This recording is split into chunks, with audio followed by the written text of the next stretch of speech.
मुंबईकरांना आणखी एक नवं गिफ्ट मिळण्याची शक्यता आहे, कारण सेनापती बापट रोडवर असलेल्या फिनिक्स मॉलपासून हाजी अली जंक्शन पर्यंत नवीन 6 पदरी रस्त्याचा प्रस्ताव आहे। जर हा रस्ता झाला तर मुंबईकरांना कशा प्रकारे फायदा होऊ शकतो, पाहूया हा विशेष रिपोर्ट। मुंबई आणि या मुंबईतलं ट्रॅफिक कायमच चर्चेचा आणि चिंतेचा विषय। त्यामुळे ट्रॅफिक कमी होणार, प्रवास झटपट होणार असं जरा कुठे कानावर आलं की मुंबईकरांना हायसं वाटतं। हेच मुंबईकरांना रिलीफ देणारं वाक्य पुन्हा ऐकू येतंय। त्याला निमित्त आहे एका 6 पदरी नव्या रस्त्याच्या प्रस्तावात। फिनिक्स मॉल आणि कमला मिल पासून जाणाऱ्या सेनापती बापट मार्गाला हाजी अलीच्या टोकाशी जोडण्यासाठी एका नवीन रस्त्याचा प्रस्ताव आहे। नियोजनानुसार हे झालं तर परळ, दादर, माटुंगा आणि माहीम या गर्दीच्या भागातनं प्रवास करणारे मुंबईकर काही मिनिटातच कोस्टल रोडवर पोहोचू शकतील। इथून जो फिनिक्स मॉल आहे, त्या फिनिक्स मॉल जो कमला मिल आहे तिथपासून ते जो हाजी अलीचा स्टॉप आहे तिथपर्यंत जवळपास 1.5 किलोमीटरचा जो ब्रिज आहे तो बांधण्याचा एक नवा प्रस्ताव आता ठेवण्यात आलेला आपल्याला पाहायला मिळतो।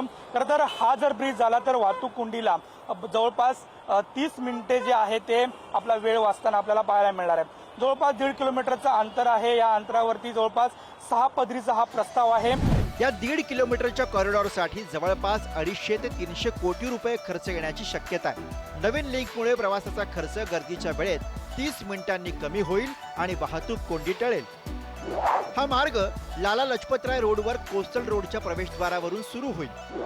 रेस ट्रॅक आणि स्टेडियमच्या बाजूने रस्ता जाईल।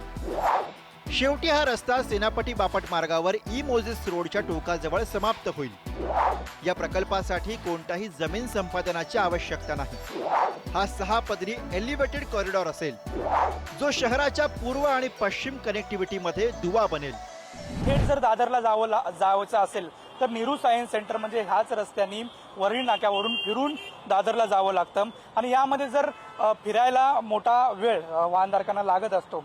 जवळपास 200 ते 300 कोटींचा हा ब्रिजचा प्रस्ताव आणि हा जर ब्रिज झाला तर थेट फिनिक्स मॉल पासून निघालेला ब्रिज हा हाजी अली म्हणजेच समोर वरळी डोम आहे त्या डोमच्या पुढे हाजी अलीला येऊन टेकेल आणि तिथून नरिमन पॉइंट पर्यंत वाहनधारकांना सुसाट जाता येईल। महत्वाचं म्हणजे ऐन गर्दीच्या वेळी या महत्वाच्या मार्गावर नव्या 6 पदरी रस्त्यामुळे कसा फायदा होऊ शकतो हेही समजून घेऊ। या रस्त्यामुळे सिग्नल मुक्त प्रवास करता येईल। अर्धा-पाऊण तासाचं अंतर केवळ 15 मिनिटांमध्ये कापता येईल। दादर, माटुंगा, माहीम, परळ या भागातनं नरिमनकडे जाणारा प्रवास सुसाट होईल। कमी कालावधीमध्ये पोहोचल्यानं इंधनाची बचत होईल।